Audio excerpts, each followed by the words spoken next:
and welcome to another episode of Boundless Body Radio. I'm your host, Casey Ruff, and today we have another amazing guest to introduce to you now.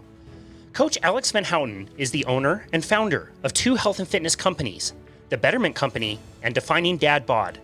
He brings 16 years of fitness industry experience to his clients, moms and dads who want to optimize their health through nutrition, exercise, and lifestyle change. He is the host of the 5-star rated The Defining Dad Bod Podcast to help cut through the confusion of the health and fitness industry. Alex loves inspiring everyday people to do extraordinary things by working to become 1% better every single day through his coaching and a membership-based app that he developed called Better Daily. He lives in Greenbrier, Arkansas with his wife Kristen and two sons, Gabriel and Bennett. Alex is a former coworker of mine. We have spent a lot of years together working. He's somebody I consider a great friend and somebody that I have learned a lot from over the years, and it is an absolute honor to welcome Alex onto the show. Alex, thank you for taking time to make it onto Boundless Body Radio.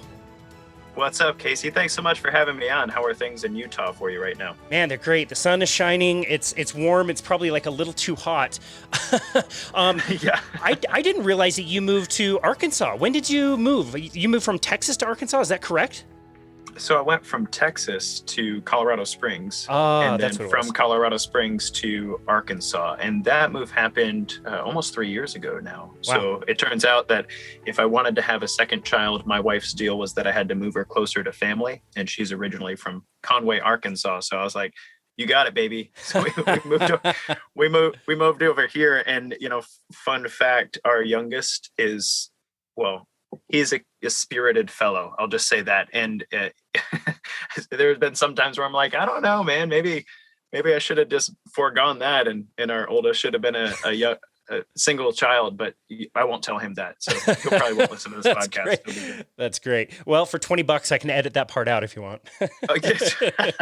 Nice. I like that racket. That's good. Yeah, it's good. It's the only way we make money. It's the only way we're monetized here at Boundless Body.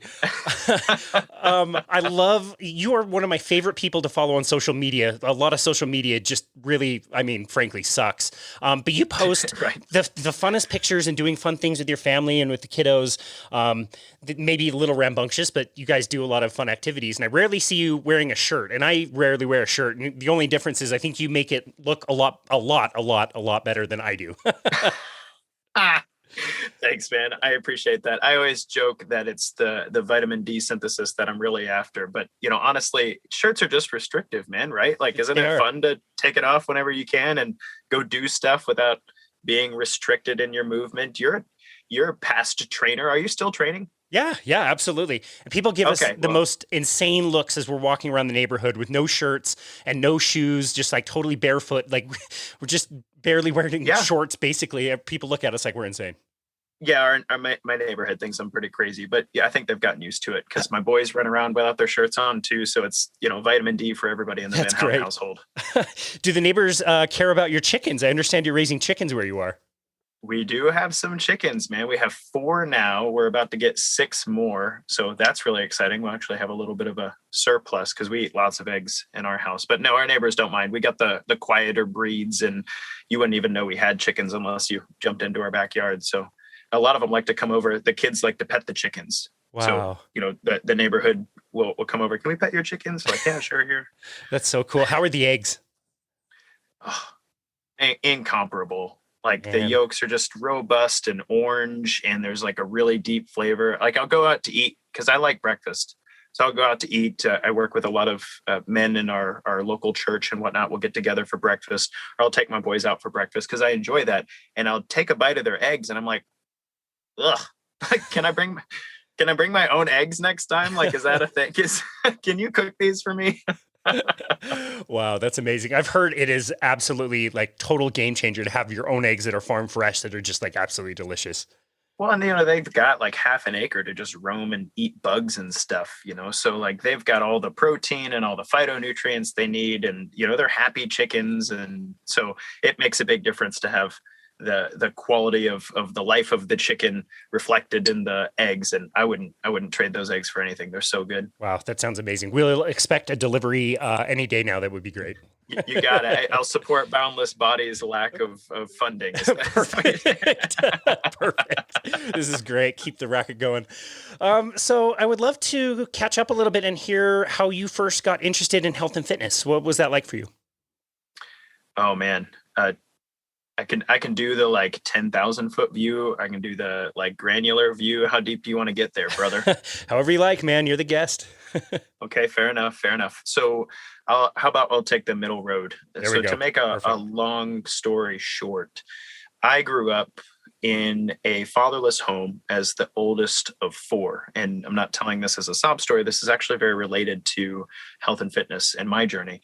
And in that space, fitness and martial arts and athletics were all a significant part of me putting myself together in childhood, and in different ways that men were brought into my life to father me and coach me and whatnot, that really led to who I am today and the heart that I have for my boys. And so fitness and my love for health and fitness actually came out of forging myself in those experiences, the discipline, the accountability, the commitment that comes from pursuing your own physical betterment. And, you know, in my story, something I got to find out a little bit later in my young adulthood, I have a genetic disorder called Ehlers-Danlos. And so my tendons and ligaments don't respond the same way that most people's do. My connective tissue has a collagen disruption in the synthesis of it. So to make that real layman's terms, you're not supposed to be as stretchy as I am. That's probably the best way to put it. And so that led to a lot of injuries and a lot of things that I had to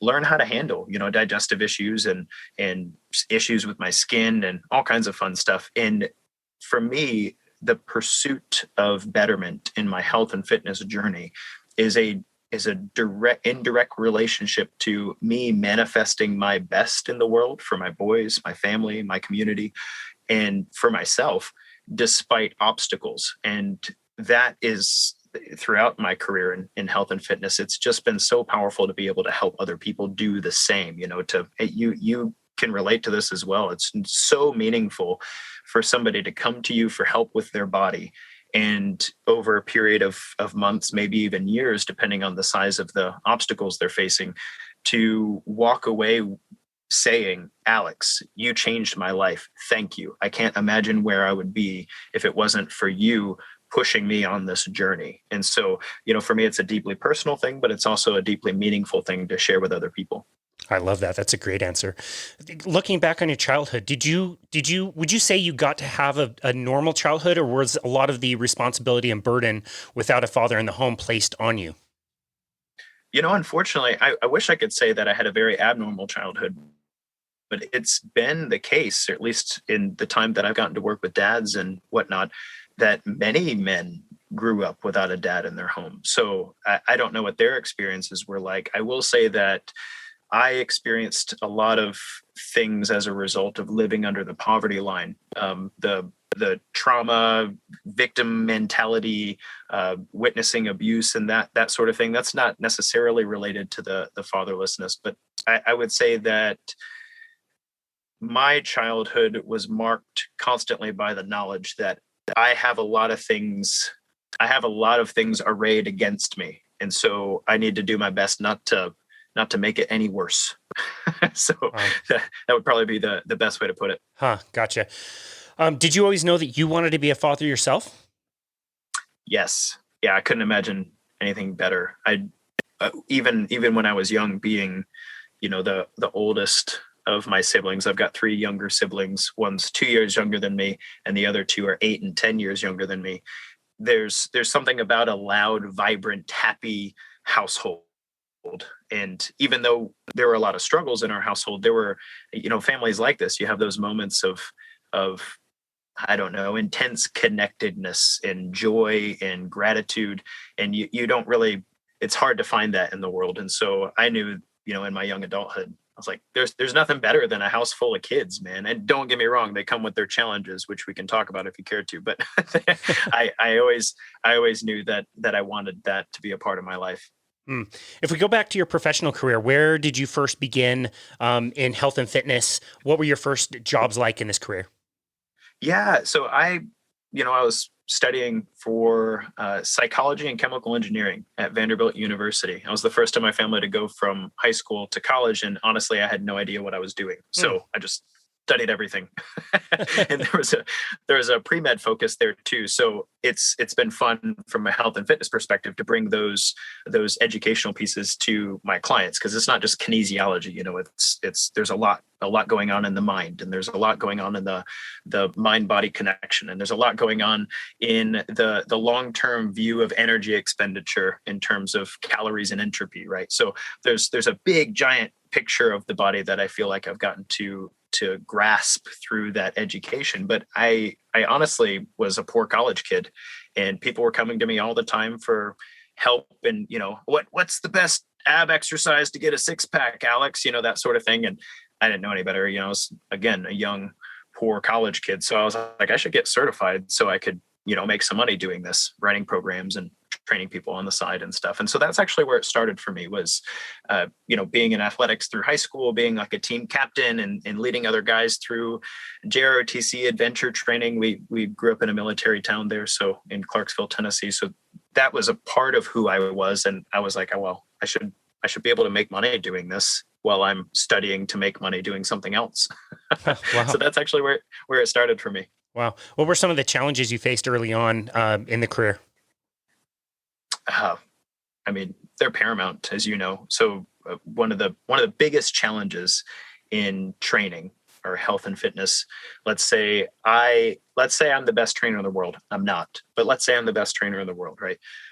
What is really difficult is being the best at coaching somebody in proper movement, intelligent nutrition, lifestyle change, and behavioral modification. Being the best at those things does not teach you anything about running a business. And so from a marketing and sales and all that perspective, it was very difficult at first as a trainer to grow from a business perspective. You could do the best you could by somebody and they could have life-changing results, but it's not like the whole world's lining up at your table to get to work with you unless you present that business well and do it in a high integrity way. I particularly struggled with sales. I hated the idea of sitting down with somebody and knowing that my goal in this session was to manipulate it such that they would purchase something from me. I hated that. All I wanted to do was help them get better. Like that's what I wanted to do. And at the end of it, I wish it was just like, I'll see you next week, click the link and pay the bill and I'll see you when you get here. Like I didn't want to mess with that at all. I just wanted to deal with the process of betterment. That's what my heart was about. So it took me a long time to figure out how to manage that in a high integrity way and to do it in a way that also set the program up well for the relationship between my client and I. That was a huge struggle. Yeah, that's a great point. That really surprised me too. Honestly, I hated that part as well. I don't think a lot of people that you and I sat in front of knew that personal training is really, it's 100% commission job. Your ass is really on the line and it's very highly competitive. You have, depending on the gym, could be 30, 40, 50 other personal trainers who are all hungry and trying to get their clients. Like that part of it is very difficult. And what you're trying to do is help people. You're right. Like, so it's kind of awkward, puts you in a weird space of like, it is. So, sorry, I was going to add, I use this analogy when I was teaching trainers, because at a certain point in my career, I was working for a larger corporation and helping trainers be successful in the space. And one of the things that I talked about to frame the problem was like, imagine that you go to the doctor and the doctor not only has to convince you that this therapy or this procedure is necessary, but they also have to convince you that you need to spend this amount of money on it. And they don't do that. They don't do that at all. They say, hey, you need to take this medication. Hey, you need to have a knee replacement. Hey, you need to do this. And you're like, okay, that sounds good. And so they set the referral appointment. You don't get the bill until like 2 months later. Nobody ever talks price. Nobody is ever talking to you about what it's going to cost to take you from point A to point B in this process and, wrestling with insurance and all that stuff. And I'm not saying a doctor should have to do that, but that's the position that a trainer is in. All they want to do, if they're a good trainer or a good coach, all they want to do is make you better at what it is that you're trying to get better at. But they also have to convince you that the cost is worth it and they have to present that with, the overhead of their company sitting over them. And so it's a very difficult space to navigate.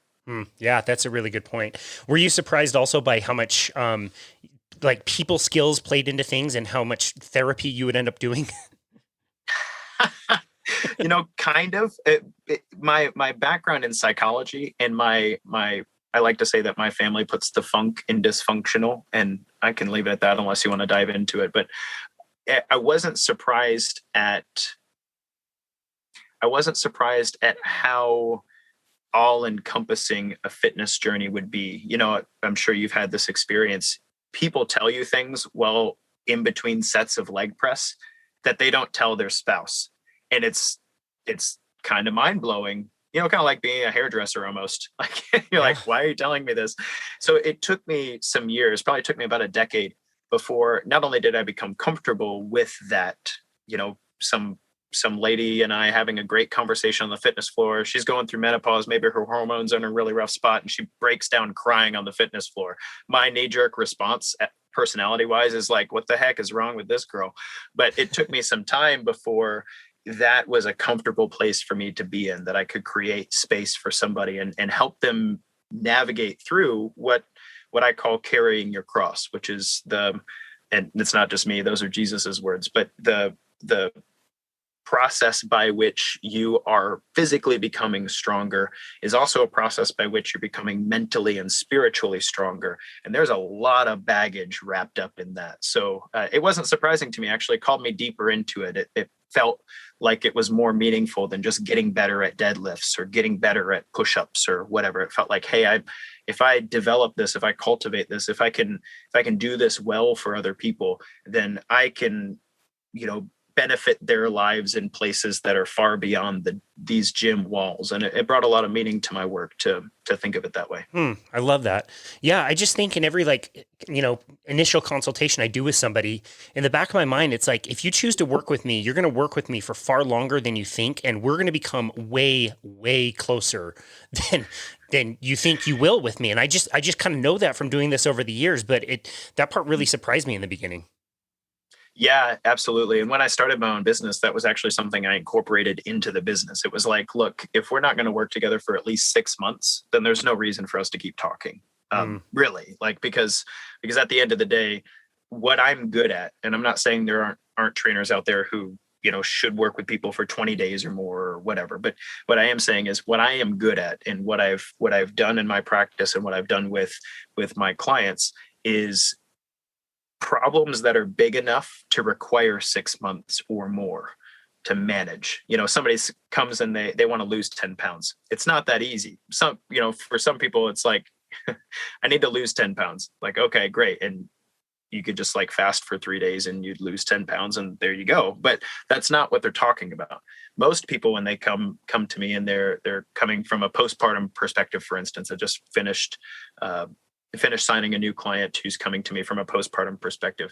Her entire history is not just like, I would like to get back to my pre-baby body. It's like, hey, I'm 30 years old and my back's kind of like a 60-year-old. I have degenerated discs because of riding horses for a decade in my younger years. But also I'm sleep deprived because I'm also a working mom. And I have some things I need to manage with my husband that are affecting my stress and my nutrition. And there's some things I need to manage with my family because there's all this stuff going on that's affecting the way that I can't even eat until 3 p.m. in the day because of all the things that are not just going through my head, but keeping me on the go.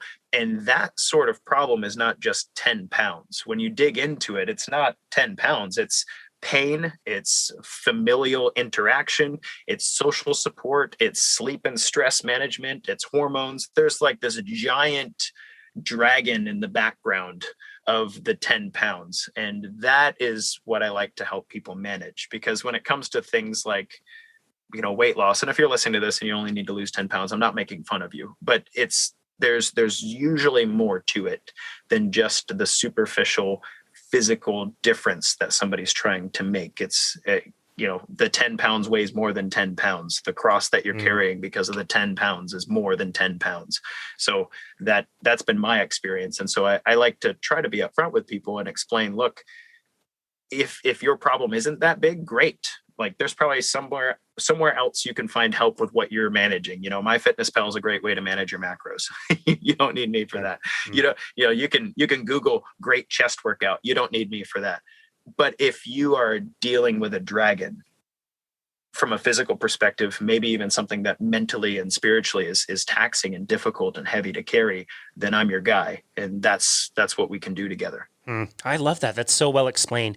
You almost have to continue asking the question of why, because without it, you don't really get to those root issues. And how many people have you seen over the years where they were striving for one goal? Maybe it was a bodybuilding show, maybe it was a marathon, maybe it was something, and they were striving so hard for this one goal. And that day comes and then it goes, and that's it. It's like it's over. And they didn't realize like the purpose was not that one event. It was the whole journey to get there. And you're not one iota happier having accomplished this goal that you thought was going to, be this joy in your life. Like, but for the most part, most other people don't care that you did that, and you're not happier for it. So I think it's so important to consider the motivation and why you're trying to do those things. Yeah. And one of the things I stole this from Jordan Peterson. I feel like it's a really good way to frame things. One of the things that I do in my initial consultations to kind of dig into this, because as a personal trainer, I was taught to ask why, dig at least 5 deep and try to find that, Simon Sinek concentric circle of motivation. Right. But one of the things I found is that could lead you in a bunch of different places that weren't exactly the depth of motivation. And so what I started doing with clients is I started asking them in our first time together, describe for me your vision of heaven a year from now. If we did everything right, whatever that means, what's different about your life a year from now that you can't say right now? And I have them draw that word picture, or maybe even draw that picture, and then ask them to describe what hell looks like. Let's say you don't do anything, or you do everything wrong. So fast forward a year from now, what's life look like then? What's hell look like to you? And what's powerful about that is people generally don't describe their body composition in a question like that. They describe their health, they describe their levels of energy, they describe their happy family and the things that they can do, their lack of pain, their improved enjoyment and fulfillment in their work, that sort of thing. And on the hell perspective, they're not describing, I'm fat and my pants don't fit. They're describing health issues and dying of a heart attack and having, crummy testosterone and not being able to show up happy with their wife in bed, that sort of thing. They're describing like big problems that just are not addressed by trying to lose 10 pounds. Counting your calories isn't going to get you any closer or farther from those things. It's deeper than that. Yeah, that's a great answer. I love that. I think of it this way, if a client pays me for an hour, yes, you're getting this time that I have with you, and we can talk and I'll tell you what exercise to do, make sure you don't get hurt. I'll count to 12. You can tell me about your kids and whatever. But I see it, if you're a good trainer, you're also, when you pay for that 1 hour, you're paying for the other 23 in the day. Like the trainer should be taking care of themselves. They should be getting really good sleep and good nutrition. They should always be learning and striving and trying to get new information to help that client get their goals. Absolutely. Some of my clients will say that after they work with me for a while, it's like they have a little Alex on their shoulder. And I think of this from a psychological perspective. One of the things that's true about my story, and I'd be curious to know about yours if we get the opportunity to talk about it. One of the things about my story is I had to coach myself in a time when I didn't have people to coach me through the trauma and the poverty and all those things, and even rehabilitating Ehlers-Danlos injuries before I knew what they were, That is a hard fought skill. That the mastery of coaching oneself is a hard fought skill. And that's internal in me. It's natural. I'm not saying I'm better than anybody, but it's a skill just like somebody who knows how to invest intelligently in the stock market. I do not. Just like somebody who knows how to fix my car. I know enough to change the oil, bro. But but if my transmission goes out, I have no clue what in the world needs to happen to put that puppy back together. And that said, that skill is something that when my clients work with me long enough, it is something that they start to internalize. They start to internalize, the quote unquote little Alex on my shoulder. Alex would say that this would be a better choice at this restaurant than this. Alex would say, if my back hurts like this, I shouldn't do squats today. Alex would say, hey, get off your lazy butt and go for a walk. And instead of watching Netflix for the next hour, go for whatever it is, there's like an internalization. And we do that with people who we're in relationship with. You and your wife, if I remember correctly, you guys have been married for 5 years. Is that right? 4. Yeah. Good guess. 4. Nice. And my wife and I, we've been married for 6. And so yeah, that's right. Like I don't know jack about dressing myself. Like that's probably one of the reasons I walk around with a shirt off all the time. I don't know what shirt to wear. So like I joke, I don't have to buy clothes if I look good without them. Like that's a cost saving thing. That's great. That argument doesn't hold water with my wife, but because she likes clothes. And so I will walk into my closet and go, we're going to church on Sunday and I don't have any sense of what pants go with what shirt. So I think, what would Kristen tell me to wear? And joke's on me because I made it past 30 and I can't dress myself. But at the same time, I've internalized my wife's opinion, right? And in the same way, when you're a good coach, that's what happens is your clients begin to internalize your opinion with regard to their health and fitness choices. And maybe it's not perfect, but it's another voice in their corner. When they could be staying up later than they should, or when, maybe their entire family on the 4th of July is, eating all the cake they can eat and all the beer they can drink. There's a voice that's encouraging the best in them as you have in your coaching. And that's something that carries past that 1 hour session, right? Is you can do this. You got this. This is so important to you. This matters to you. Keep manifesting your best. I'm so proud of you. Excellent job. Like people don't hear very much encouragement on a regular basis. And so that's something that encouragement and training can do for somebody is to embody that voice that speaks better of them. I love that. What a cool thing to be able to say about yourself that you were able to influence somebody that way. It's so awesome and empowering. When were you always like entrepreneurial, would you say? Like when did you start to think about like going off on your own and what challenges did that present versus working for a major company? Yeah, good question. By personality, I'd prefer to just do what I'm good at and not have to worry about the business side of things. Honestly, like by personality, that's, and so I was very happy working for a large corporation, training people, educating people, and doing good on that front. At the same time, there's a part of me that wants to explore a different way to do things. And so in the training world, one of the things that I saw was that the health and fitness community, the health and fitness economy, if you will, the money that was in health and fitness was not necessarily about people achieving their best. Let's take the real estate gym industry, for example. When you come into a gym setting and they're like, oh yeah, we have the best equipment and we have the best people, and we have the best programs, and we're going to help you achieve your, long-term health and fitness goals. At the end of the day, their bottom line is not affected by whether or not you achieve your goal. It's just not. You are a tenant renting the space so that they can make money on the appreciation of the real estate. And I know that sounds like a really cynical view, but it's money is a thing. Jesus said, where your treasure is, there your heart will be also.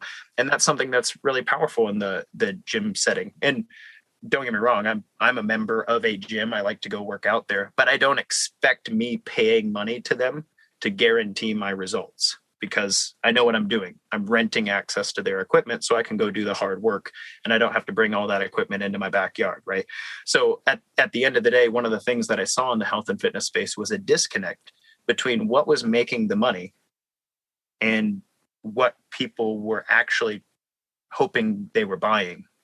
And I didn't like that. I didn't like the idea that my paycheck was coming from the renting of a space. I didn't do health and fitness for real estate. I did health and fitness because, I wanted my paycheck to be tied to whether or not somebody was actually achieving what it is they were paying me to achieve. And so that was actually the straw that broke the camel's back for me. I started a podcast. The company I was working with did not like the fact that I started a podcast. And so after 8 years of stellar service and getting accolades and whatnot, they fired me, and I had to decide whether or not I was going to go work for somebody else or build my own company. And so I built my own company. Wow. And it's been good. It's been very good. That's amazing. So what challenges, starting your own company, that must have been very difficult, especially with a, up and coming family, and you had just gotten married. Like, what was that like? What challenges did you face initially starting up your own thing? And was that hard? Was that scary for you? It was so hard. It's so scary. Like I said, man, if it wasn't for that tension and being fired, I'd probably still be working for that company, because the idea of, providing for my family as a single income household and raising kids and being married and doing all that well and juggling that in this very strange world we live in, I would have preferred not to have to manage that while I was also trying to help people, get better. but that said, I told my wife, I was like, all right, look, we've got some money in savings. Give me 90 days. Give me 90 days to show you the business books that I can provide what we need working for myself. And so she gave me 90 days. And that's an important thing in a marriage, is to be able to butt heads like that and have a plan and say, all right, like you got 90 days. Let's see how this goes.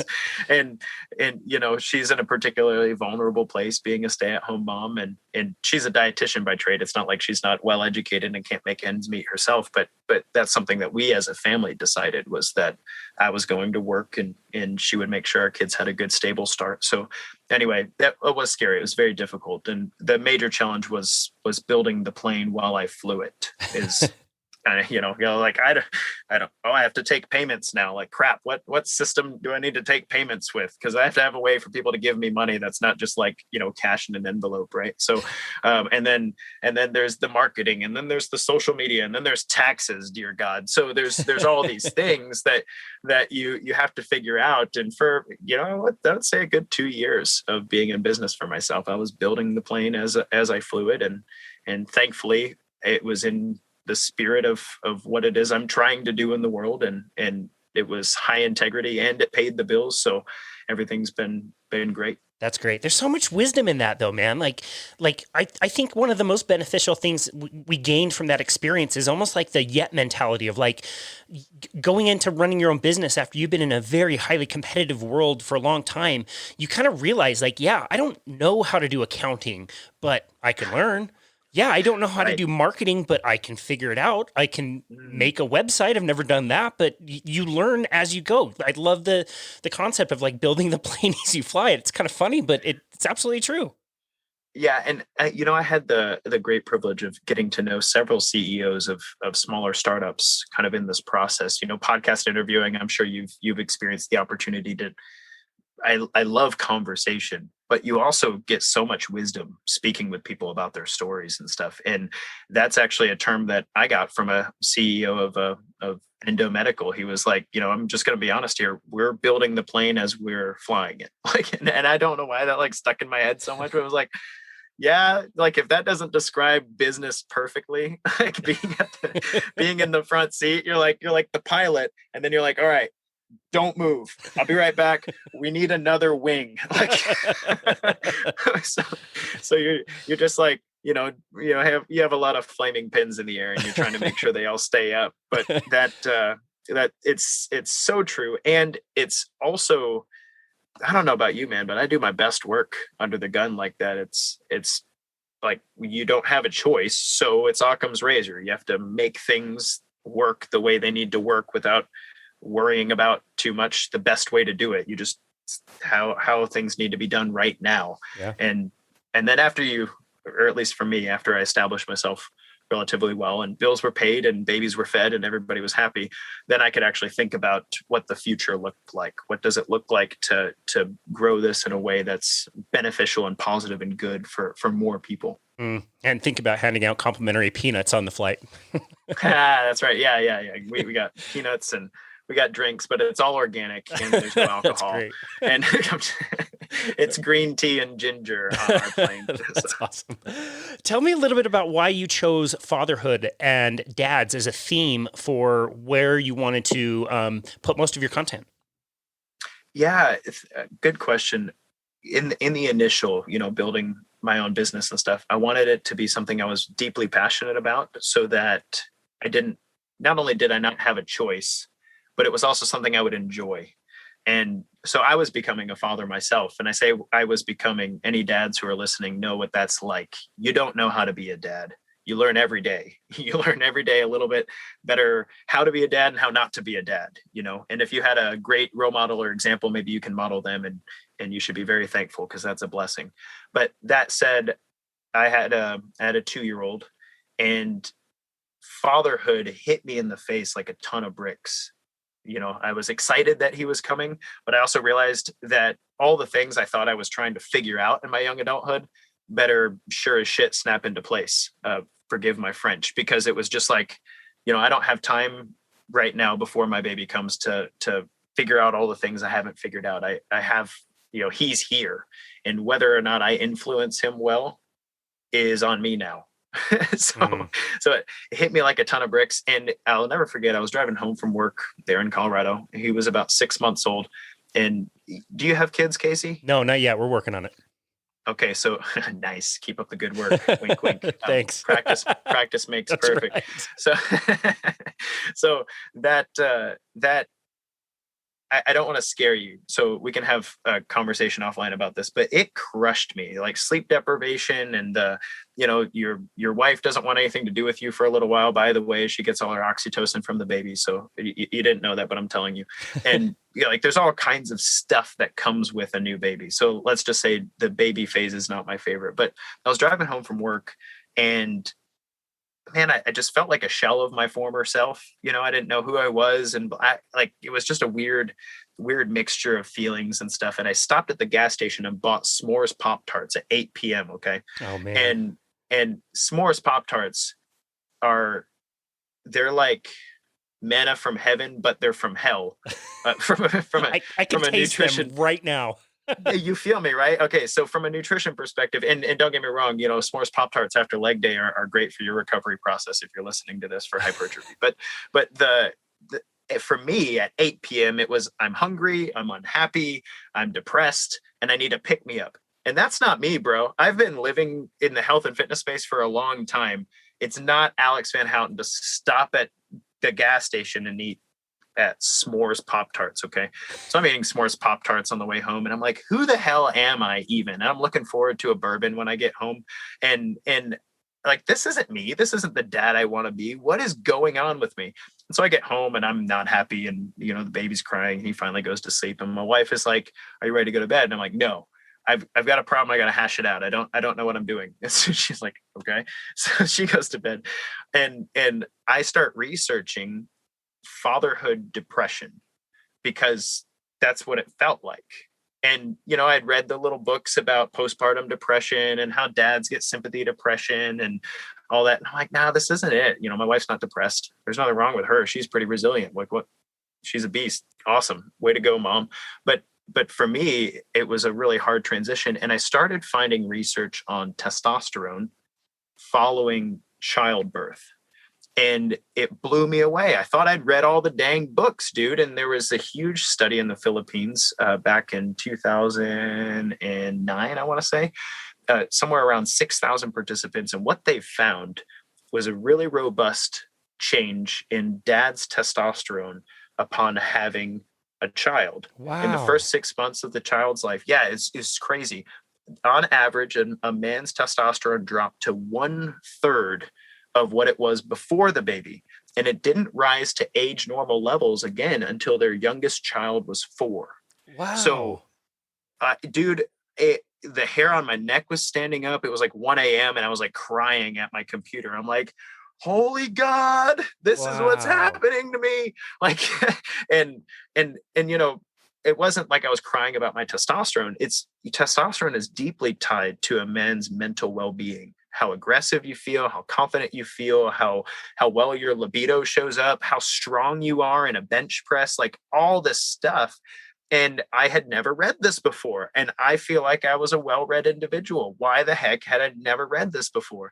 And so I started saying to people, I'm going to redefine the dad bod, because this was the biological basis for dad bod. This is a man's testosterone drops to a third of his normal.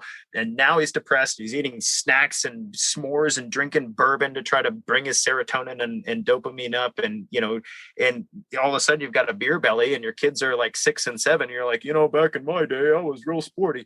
And I was like, that's not me. I'm going to figure this out. I don't know how to do it, but I'm going to figure this out, because that's not the dad I want to be. And so that's actually what started the whole Defining Dad Bod thing was I was really passionate about how can I become the dad I'd like to be. And I found that, hey, other men had never heard this before either. So how can I help them on their journey? And that's what really started that. I love that. What an amazing story. It's funny. I don't think it's actually funny, but like people throw around the term dad bod. Like it's just this thing that is, it's inevitable. It's going to happen. Haha. You have that beer belly at age 28 or whatever. Like, how do you want people to think about that term? Thank you for that question. I've been doing this for like 3 years and nobody asked. So Perfect. Here it goes.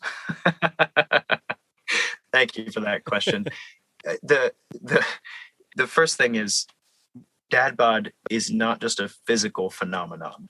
It's not just like how you appear in the mirror to yourself, the balding, beer-bellied caricature of a man who used to be athletic. It's not that. It's one of the things about dad bod that I want to change, and I hope resonates because of what I've done with my work thus far, is that men start seeing their physical body as something that they're passing on to their children. You're learning to manifest the best in yourself, and your physical body reflects how high integrity you approach that battle in your own life. Ehlers-Danlos. I have a lot of reasons to lay on the couch, never get up again, and take lots of pain pills. But I want my body to reflect my positive struggle. And my boys are not going to do what I say they should do. They're going to do what I do. And so dad bod can be this thing where you pass on a positive, powerful ethos to your children. And, hopefully if everybody did that, even to a small degree, then every generation would get healthier and healthier rather than sicker and sicker, which is the current trajectory of things. So I want dad bod in one aspect to mean the ownership of one's own physical struggle, such that it passes on something positive and powerful to your kids. And that would really be like the deep core aspect of it. And I could say a few other things, but I would like your thoughts on that. No, I love that. I think that's great. I wonder how that shines through in the way that you raise your kids, because I think a lot of people would say that like, it's going to be really difficult, very challenging, borderline impossible to raise children in a more healthy way, eating food that, will help them develop. I think a lot of people would think that you're just up against it. Like they're going to go to their neighbor's house, they're going to eat all the cakes, and, they're never going to exercise, and they're going to be addicted to their screens. Has it been a challenge for you to raise your children in the way that you wanted to? It's a wrestling that Israel is the name for God's people, and the name Israel means they who wrestle with God. And I think that's something deep in parenthood, is that there's no parenthood's challenging inherently. Like it's a monumental responsibility to influence the next generation. It's also monumentally meaningful, even despite some of the very difficult things that you'll face doing it. But it's a wrestling. It's a constant like push and pull, give and take. I'll take 4th of July, for example. We are hardcore about our children's bedtimes. I don't need to harp on your show. I'm sure there are other shows on your show that you can point your people to, or other episodes about how important sleep is, especially for a developing brain. And so for our kids, 7 p.m. is the cutoff, and they're hella early risers. So I'm up at 5:30 in the morning with my kids every day, because women on average need more sleep. And so, gentlemen, if you'd like to have a happier wife, let her sleep longer, and that would be good. But that said, the bedtime thing is really robust. Well, it's 4th of July and 7 p.m. There's no fireworks going on at 7 p.m. And so our son, Gabriel, our oldest, he's about to turn 6, and we're like, yes, you can stay up and watch fireworks. But what's important about that is the next day we made sure that he had time to grab a nap, right? And there's a push and pull there. So similarly, you go to the grandparents' house, you have too much screen time and a lot of sugar. What does that mean? Well, when you come home, we have some activity to do to kind of get that sugar out of your system. You're not going to get the same amount of sugar as you usually do in the day, whether it's healthy fruit sugars or not healthy fruit sugars. We're just going to forego any treats today, right? And similarly, we're going to be more active, and there's no reason you need to watch TV today, right? All of those things are wrestling. It's a push and pull of being present in what is going on in your kids' lives, and then seeing how you can best help them balance that. And then I'd like to kind of rewind to the other point, which is the monumental obstacles. It is difficult to manifest better in yourself every day, whether it's mind, body, or spirit. It's difficult. That said, most of our children have never seen us fail before. Like, when I say that, I mean, dads, we're happy and confident showing them the things we're good at, and they, whether or not we deserve it, they idolize us. But when you can bring your children into your difficulty, into something that you're trying to improve, then they get to watch how dad manages the difficult things. And that makes them more resilient and more gritty. And so my call to parents in general is look, you're gonna fail at this thing, and that's good. Show them how to get up and come back to the table and do it again better. Because that's, if you can pass anything on to your kids, if they can get up, dust themselves off, and try again, maybe a little better this time, just like you're going to in your health and fitness journey, then man, you've made it. Like, that's, it doesn't amazing. Even matter what protein you have in your fridge. Like, that's the thing. Wow. Yeah, that's amazing. That's so well said. How do you maintain your relationship with your wife while bringing kids up into the world? Because I think a lot of people can get really distracted with their kids and have their own relationship with their significant other kind of deteriorate. Well, we're not trying to make any more babies, but we still practice. So that, I'm just kidding. That's great. It's such a good question. I appreciate that, because my relationship with my wife is one of the reasons I can show up well for my clients. It's, she and I together make each other better than we would be without each other. I think that's the definition of a positive and powerful relationship, is you have two brains if you navigate that space well and communicate well, and so you show up better in the world than you would without each other. So it's really important to me to do this well, especially from a business perspective. There's a lot of very successful businessmen who are kind of womanizers and whatnot, and I don't want to be that. That's not what I want to be 20 years from now. Is this guy who sleeps around with random front desk people because I'm a wealthy CEO and I'm not saying that I'm here for material success on that front, but it's important to me to cultivate that relationship with my wife. So our big thing is we have a few things we do in our relationship. We talk about everything, and once a quarter we have like a sit down VanHouten family household health meeting. Like all of the things, what's going on with our kids, what's going on with our finances, what's going on with our business, what's going on with our community, what do we need to be looking out for over the next 90 days. And it sounds really like official and businessy. It's not. We usually do it in a hot bubble bath, and like that's there you go. That's another pro tip, by the way. You want to be stuck in a place that's relaxing and good for your wife, and then also gives you a good arena to talk about things, and you can't get up and run away. Bath is a great place. Bubble bath, that. Great. Bubble bath, man. You're facing each other, maybe a good glass of red wine if that's your thing, and that it goes really well. But the other thing is, at the end of every day, having a kid's bedtime set really well is a nice thing for you as parents, because you can have more time. You don't need as much sleep as your kids. They need 12 to 14 hours. You probably need 7 to 9, depending on what stage of development you're in and how recovered you are. And so if they have a good, robust bedtime, then there's time for you and the missus thereafter. And then the last thing I'll say is we're really diligent about having our children spend time with their grandparents and hiring a babysitter when we need to go on a date and that sort of stuff. And nobody's going to plan that for you. So if you're a business owner and you're trying to manage that well with your spouse, you got to make time, just like you have to make time for pursuing your physical betterment. Love that. That's very well said. Also, you have kind of been drawn to this 1% Better concept, which I love. Can you tell us a little about the Better Daily app and program and how that came to be? Yeah. The ethos of Better Daily is really just, I've been obsessed with it. I'm probably annoyingly obsessed with it, but the ethos is who you are now, and the power of consciousness to act on your biology means that you could become better. And it means something different for everybody. And the nice thing about 1% is that's not too much. Maybe you can do more than that, but it's not too much to say, what about me right now is something I can affect. And again, I'll steal this from Jordan Peterson. He encourages people to sit on the edge of their bed, and it's kind of like praying a prayer. It's like, what am I doing that I need to stop doing, that I'm willing to stop doing, that would be better?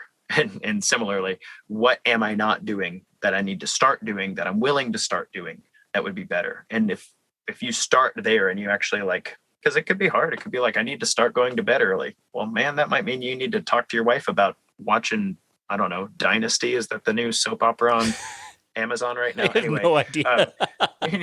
You need to talk to your wife about whether or not we're watching that at 10 p.m. because 9:30 is the new bedtime, and so there's a push and pull that has to happen there. Or similarly, you're trying to cut sugar out of your life, but what are we going to do about graham crackers for the kids because they call your name at 8 p.m. after a long day of not eating sugar when you're used to it, right?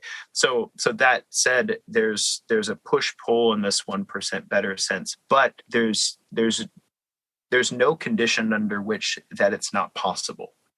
That's a biological thing, is that biology allows us to adapt to things that are stressful. Biology allows us to improve because it, in biology's sense, it's good for us to not die anytime soon. So we're wired to keep improving. And anyway, so it's so accessible, and it's permeated a lot of what I do on a regular basis. But the application came out of COVID. So when the lockdowns first started and gyms were shutting down and people were scared and all that stuff, it was deeply impressed on me, I feel, that this is not a time for us to get less healthy. This is not a time to cut out your exercise regimen. It's not a time to eat, rice and beans, which, I mean, if that's all you got, fine. But we could do better than that. And because it seemed to me that a healthy, strong, powerful population would be better against a pandemic than a, weak, cowering, lack of strength, lack of cardiovascular endurance having population would. And so I was thinking, here in my little corner of the world, what can I do that would foster this? What can I do that would bring people together? What could I do that would support them in improving? What could I do that would help people not feel so isolated during this time? And so I ran a challenge that I called the Faithful 40 Challenge, which was 40 days of publicly journaling your mindset, your nutrition, and your exercise. So what mindset am I bringing to the table today? And it could be something as simple as, I'm stubborn. I'm stubbornly going to do this thing, or I really don't want to get out of bed, but here I am, or maybe Bible verses. There are many people who posted things like Philippians 4:13. I can do all things through Christ who strengthens me. So what's your mindset? Nutrition. What did you eat yesterday? Post that publicly in a food journal. And then exercise. What's your plan today for activity and exercise?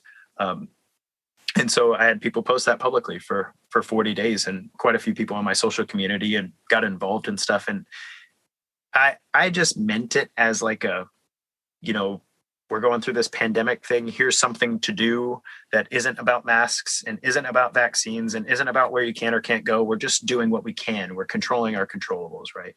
And what came out of it was just people made friends and they got better, and they were like, man, I rely on this. I rely on waking up in the morning and seeing other people's mindsets, so I'm not down in the dumps and anxious and all that stuff. And I was like, holy crap, like, cool.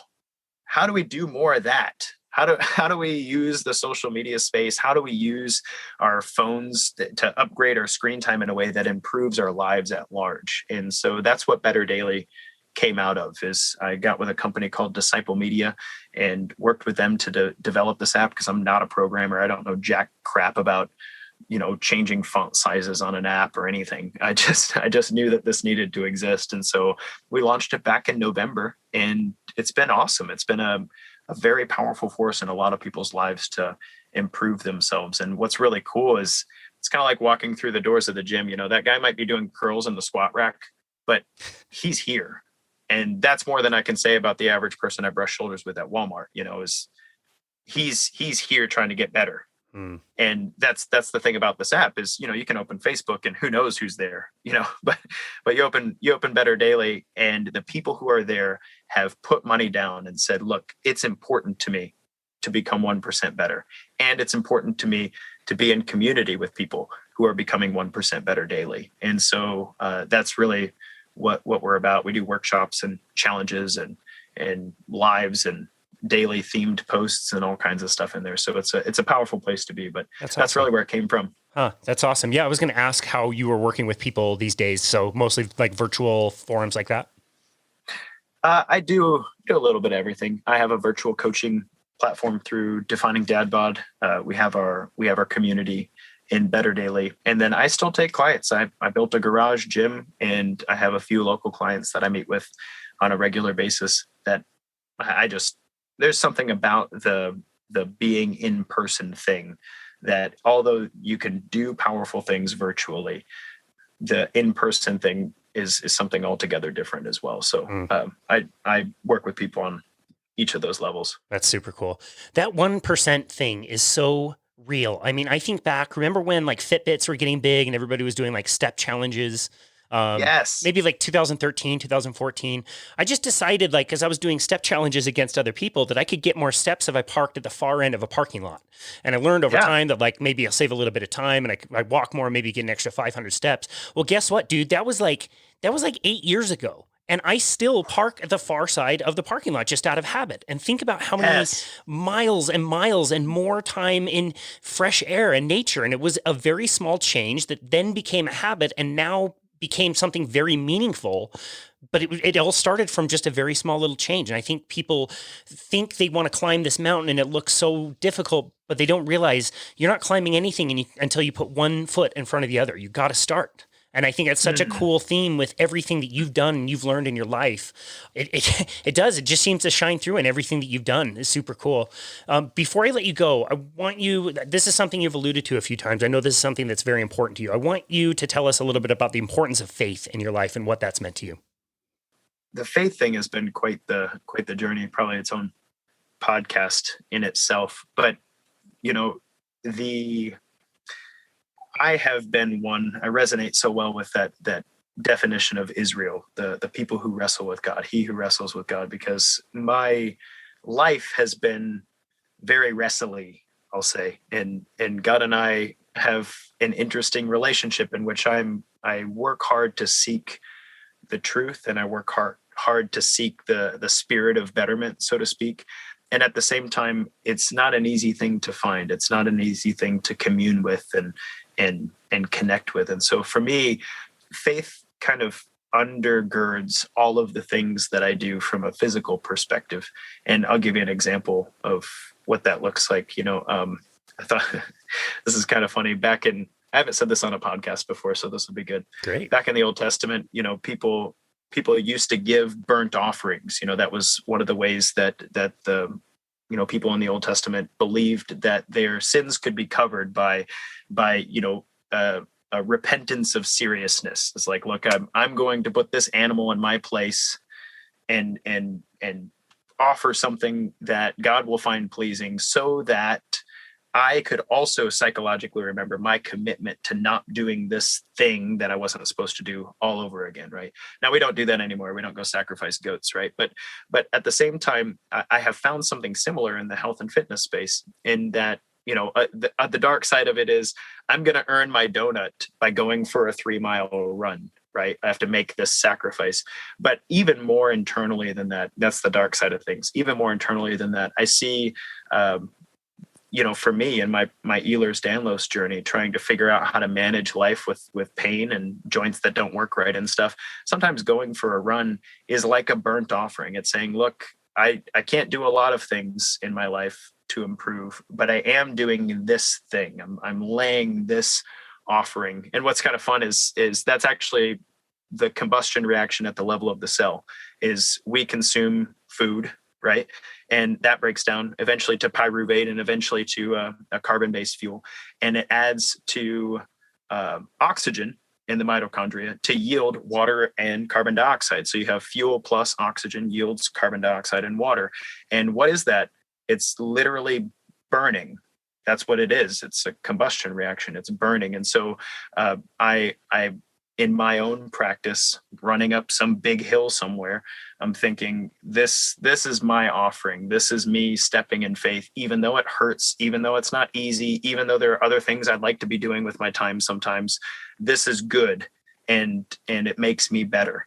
And so for me, faith is deeply integrated with what I actually do with my own body. And we could talk a lot about some of the science that is coming out about how artificial intelligence and consciousness is integrated into the embodied being, but that's probably a conversation for another day. So well, all that to say, I teach Bible studies. I like to use a lot of religious language in my coaching, even though I work with people who aren't Christians and stuff. But at the same time, I think that the physical improvement of the temple of your body is something that also improves the spirit, and it's a mistake not to see that connection well.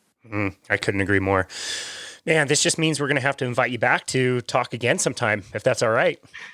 Yeah, absolutely, man. I'll talk to you anytime. You're a great host, and I appreciate the time to talk to you. Well, you're a great guest. We've learned so much from you. If you were to leave the listener with one takeaway from this conversation, Alex, what would that one thing be? Man, to the listeners at large, I'd say start small and get better. And to the dads listening, I would say, look, man, your testosterone's tanked. Get enough sleep, get some ginger in your life, acquire a taste for sardines, because omega-3s are wonderful for you. And if you need to know more about that, I've got a whole podcast on how to fix yourself so that you show up well for your kids, your family, and your community. I love that. Great answer. Alex VanHouten, where would you like people to go to connect with you and find you and your work? Yeah, like I said, the dads can go find the Defining Dad Bod podcast. I've got a lot of episodes, hundreds of hours of content. Anything that you're interested in for dads and fitness and health is there, even for moms, but that's more dad focused. I don't presume to tell moms how to do their job well. That's very wise. Very, very wise. Yeah. Good words of wisdom, I hope. But also if you want to connect with what we're doing now, because Defining Dad Bod is really the past structure of what I've worked to build for dads and coaching them and whatnot. But if you're interested in what we're doing now, especially in the community of Better Daily, then you can find the Better Daily app. And I will send you a link to drop in the show notes, Casey, for your listeners so that they can connect with that app and also get 25% off for sticking it with us in this particular episode. That's awesome. Wow. Thank you so much. That's so super generous of you. We will definitely link that in the show notes. Alex, dude, so great to catch up with you and learn a little bit more about your story. You know when you know somebody, you connect with that person, you know they're your friends, like from the beginning. I've always felt that with you. You're such a good person. I see the care and the desire to help people. I know that is what your internal motivation is. And I just loved, working with you over the years and getting to talk with you today. I love your podcast. It's wonderful. You have great content. And I'm just so grateful for everything that you've done and the message that you share. So thank you so much for all of that. And thank you for appearing with us today.